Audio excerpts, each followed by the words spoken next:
ধুবুৰী ধৰ্মশালা এলাহাবাদ বেংকৰ সহকাৰী প্ৰবন্ধকৰ বিৰুদ্ধে আৰক্ষী থানাত এজাহাৰ ভুক্তভোগী গ্ৰাহকৰ। এলাহাবাদ বেংকৰ ধৰ্মশালা শাখাৰ সহকাৰী প্ৰবন্ধকে গ্ৰাহকক দাবী ধমকি দি অবৈধভাৱে টকা সংগ্ৰহ কৰাৰ গুৰুতৰ অভিযোগ এজন ভুক্তভোগী গ্ৰাহকৰ। ধুবুৰী তিষ্টাৰপাৰ অৰণ্য গাঁৱৰ কাছিম আলী নামৰ এজন যুৱকে এলাহাবাদ বেংকৰ ধৰ্মশালা শাখাৰ পৰা কেচিচি ঋণ হিচাপে লৈছিল ৩৫,০০০ টকা। লোন লোৱাৰ পিছতে কিছু টকা পৰিশোধ কৰিছে গ্ৰাহকজনে, কিন্তু তাৰ পিছতো বেংকৰ পৱন তিৱাৰী নামৰ সহকাৰী প্ৰবন্ধকে গ্ৰাহকজনৰ ঘৰত গৈ পৃথকে ২১,০০০ টকা লৈ ঋণমুক্ত কৰাব বুলি প্ৰতিশ্ৰুতি দিছিল।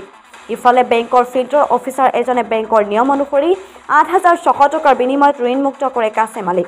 প্ৰশ্ন হয়, ৮,৬০০ টকাৰ ঠাইত ভুক্তভোগী গ্ৰাহকজনৰ বেংকৰ পৰা সহকাৰী প্ৰবন্ধক পৱন তিৱাৰীয়ে পৃথকে মুঠ ২১,০০০ টকা কিয় সংগ্ৰহ কৰিছে? ঋণমুক্ত কৰাৰ নামত এনেকৈ গ্ৰাহকৰ পৰা হাজাৰ হাজাৰ টকা অবৈধভাৱে সংগ্ৰহ কৰি আহিছে পৱন তিৱাৰী নামৰ সহকাৰী প্ৰবন্ধকজনে।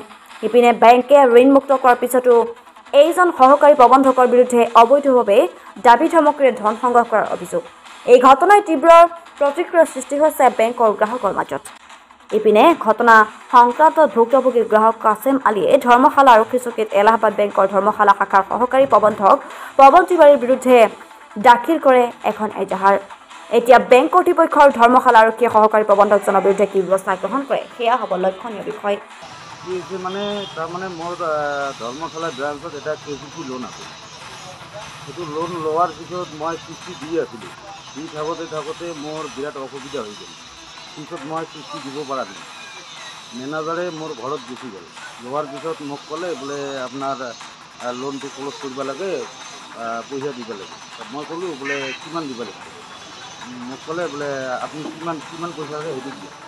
তো মই কি কৰিলোঁ, ঘৰত কোনো কাজ আছে, সেইটো বন্ধক ৰাখি কিনে ১৫,০০০ টকা তাক দি দিলোঁ।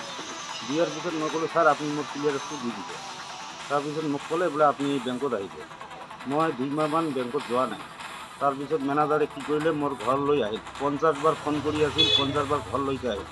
অহাৰ পিছত মানে মোৰ ওপৰত ইমান প্ৰেছাৰ পৰিল, পইচা নাই কি কৰিম। তাৰপিছত মোক পুলিচৰ ভাইভাক দেখালে। দেখাৰ পিছত মই গুৱাহাটী গুচি গ'লোঁ। কাম কৰি আহি কিনে সপ্তাহত ১০ দিনত পইচা দি আছোঁ, ৰিচিপ্ট দি আছোঁ। মই পইচা দিয়াৰ পিছত দেখা পালোঁ মোৰ লোনটো ১৫/৬/২০২৪ত ক্ল'জ পাইছে ৮,৬০০ টকা। আৰু ই মোৰ ঘৰৰ পৰা আগতে ১৫,০০০ লৈ আহিল। অহাৰ পিছত ৩বাৰ বেংকত পইচা ল'লে। লোন ক্ল'জ হোৱাৰ পিছত ই কেনেকৈ মোৰ পৰা পইচা ল'ব পাৰে? কোন বেংকত? এইটো dharamshala branch. Dharamshala Allahabad bank. Allahabad bank. কোনে লৈছিল পইচাটো? এইটো পৱন তিৱাৰী বুলি কয়। পৱন তিৱাৰী। একে ফিল্ড অফিচাৰ নে মেনেজাৰ? এইটো ফিল্ড অফিচাৰ বুলি কয়। আপুনি কিমান টকা লোন কৰিছিল? কেচিচি লোনটো কিমান টকা আছিল? এইটো মোৰ লোনটো আছিল ৩৫,০০০ টকা। ৩৫,০০০ টকা আছিল। লোনটো লোৱাৰ কিমান দিন হ'ল? লোনটো লোৱাটো মই মানে ইমান ক'ব নোৱাৰিম, বহুত দিন হ'ল আৰু কি। হোৱাৰ পিছত মই কিস্তি আপুনি কেনেকৈ গম পালে যে আপোনাৰ লোনটো ক্ল'জ হৈছে আগতে? তাৰপিছত মই য'ত কাম কৰি আছিলোঁ তাতে যোনটো মালিকৰ কাম কৰিছোঁ, ই বেংকৰ মেনেজাৰে হয়। তাক একদিন মই ক'লোঁ বোলে ছাৰ এনেকুৱা কথা। মোক কৈছে তই এটা কাম কৰিবি, তোৰ একাউণ্ট নম্বৰটো ফটো মাৰি লৈ আহিবি। মই একাউণ্ট নম্বৰটো ফটো মাৰি লৈ গ'লোঁ। তাৰপিছত ই চেক কৰি চালে, মানে মোৰ লোনটো ক্ল'জ পালে ১৫/৬/২০২৪ত ৮,৬০০ টকাত ক্ল'জ পালে। তাৰপিছতো মই পইচা দি আছোঁ। মোক কৈছে বোলে তই পইচা কিয় দি আছ? তোৰ লোনটো ১৫/৬/২০২৪ত ক্ল'জে গৈছে আৰু পইচাটো কিহৰ কাৰণত লৈ গৈছে? মানে আপুনি যি ১৫,০০০ টকা দিছিল, এই ১৫,০০০ টকা ৮,০০০ টকাতে লোনটো ক্ল'জ কৰিছে, বাকী টকাখিনি খাই দিলে। তাৰ খোৱাৰ পিছতো আকৌ পইচা খুজি আছে, পুলিচৰ ভাইভাক দেখাই আছে। ৩বাৰ ল'লে এতিয়ালৈকে, আৰু পইচা খুজি আছে এতিয়ালৈকে। আপুনি এতিয়া বিভাগীয় কৰ্তৃপক্ষক কি জনাব?